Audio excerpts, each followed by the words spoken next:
Radical Pamphlets Here and Now, an audio production of the New Perennials Project at Middlebury College. For centuries, pamphlets were utilized to demand reform, equality, and justice. Sadly, it is the necessary work that must be taken up with every new generation. Our pamphlets are rooted in the local and written by teachers, farmers, students, artists, community caretakers, and neighbors. They offer common sense and practical advice to slow down and attend to the here and now wherever you are. Enjoy!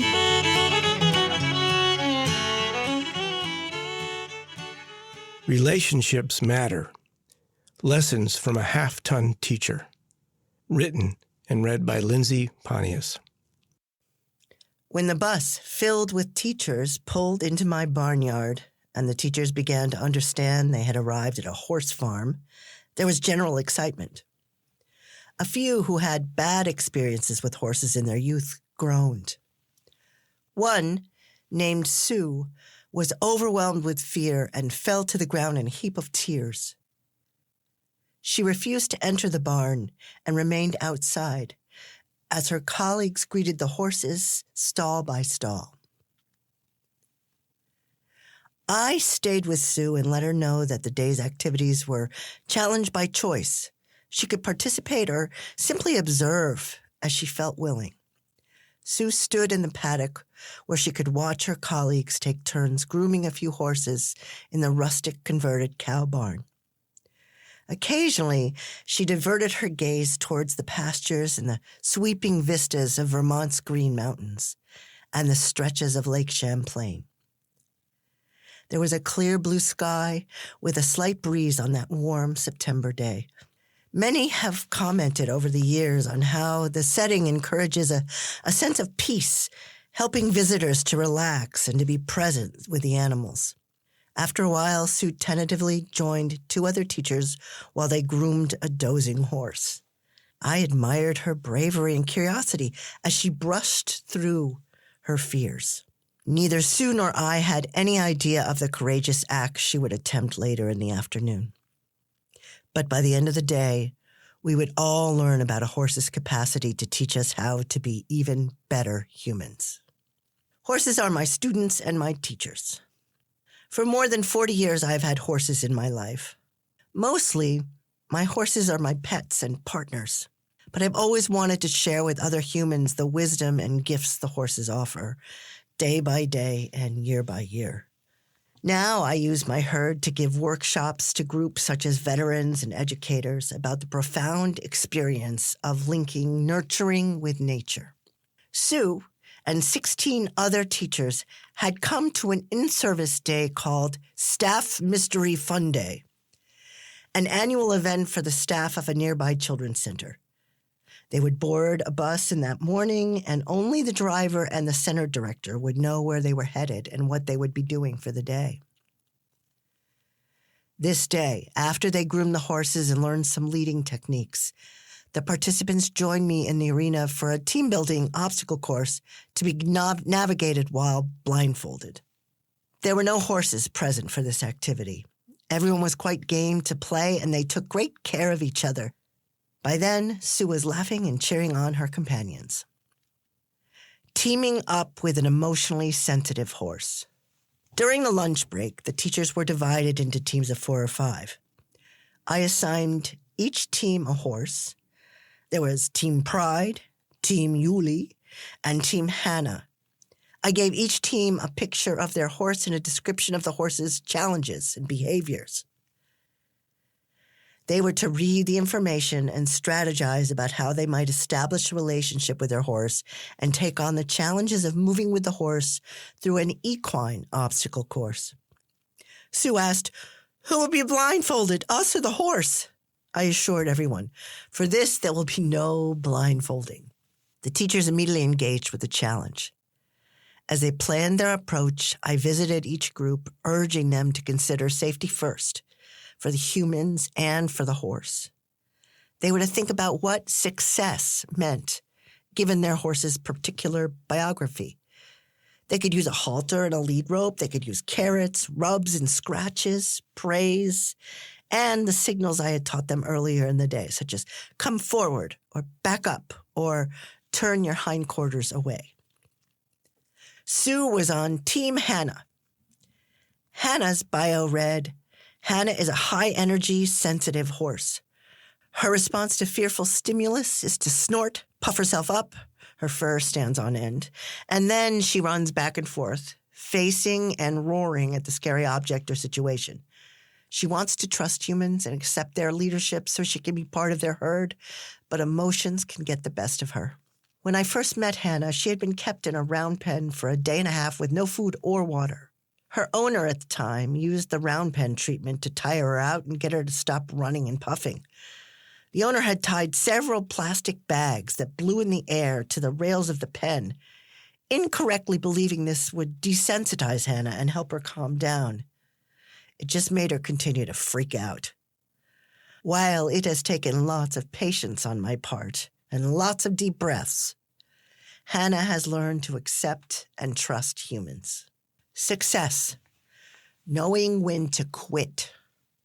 The obstacle course included 2 8-foot poles to back up between, a small jump, and stations where the teams had to experiment with the proximity to which a large physio ball, an umbrella, and a plastic tarp could be introduced to the horse. All of these are potentially upsetting to my equine friends. Success would come from reading the horse and knowing when to quit. The umbrella doesn't have to be opened over the horse's head, the ball doesn't have to bounce off her back, and the tarp does not need to be walked upon to complete the course. Sue was brimming with ideas as she met with her team. Their strategies included using the language of touch to encourage Hannah to trust them. I reminded them just getting her to the arena might be cause for celebration. Team Hannah blew everyone away. The team spent at least 30 minutes grooming Hannah. She emerged shiny and proud. They all placed their hands on her body as they walked her to the arena. Hannah swaggered with the confidence of a Hollywood star surrounded by her entourage. She was relaxed. Her strides were long and rhythmic. Her eyelids fluttered lightly over her soft focus. Each member took the lead at an obstacle. She smoothly moved back straight through the poles and gently jumped the little cavaletti. Traveling to each obstacle, Sue remained on Hannah's left side between her nose and her shoulder, on the lookout like a bodyguard. When they reached the umbrella, Sue held it out while Hannah sniffed it. Sue flapped it a little. The second she sensed any tension, she retreated, and Hannah let out a sigh and did a lick and chew. Licking and chewing is what horses do as foals to ask their mothers for milk. In an adult horse, a lick and a chew is a form of agreement or understanding. Sue seemed to read all the signals. She and Hannah were truly in communication. When it was time for Sue to lead Hannah to the tarp, I held my breath. Hannah slowed her step and tensed her brow, her eyes wide open, her breath held, and then Sue walked out ahead of her onto the tarp and sat down. The team had decided not to use treats. Hannah sniffed, then pawed the tarp. Sue patted the tarp from her seated position, and Hannah walked directly to Sue and dropped her head to Sue's lap. Sue began to weep. I think we all did, but Hannah just hung with Sue as the team came close. Sue got up, and they led the horse off the tarp and through the gate back to the barn. After the retreat, the Children's Center staff sent me a scrapbook with pictures and quotes documenting their day at the farm. Pinned in the center was a handwritten note from Sue. She described the personal issues she'd been going through at the time and explained how she'd been facing enormous burnout as a teacher. She was planning to take a leave from the center, but after her deeply meaningful encounter with Hannah, things turned around for her. She felt transformed physically, emotionally, and creatively. She wrote, "I felt proud that I had a part in helping her succeed and overcome her fears.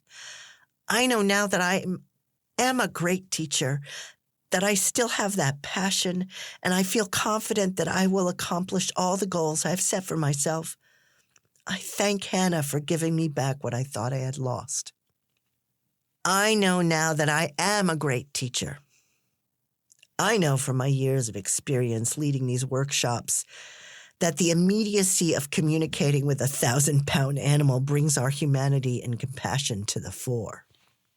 Educators worry about helping children in the classroom learn to self-regulate. But all the self-help articles, the social-emotional learning websites, the sterile classroom walls covered with color-coded pictures or plastic cue cards reminding students to be courageous, consider empathy, or practice active listening won't take the place of creating a relationship between teacher and student, human to human. It's the gift of reciprocity, like the one Sue and Hannah had. The gift of being all in, together, full of agreement and understanding on a small patch of earth.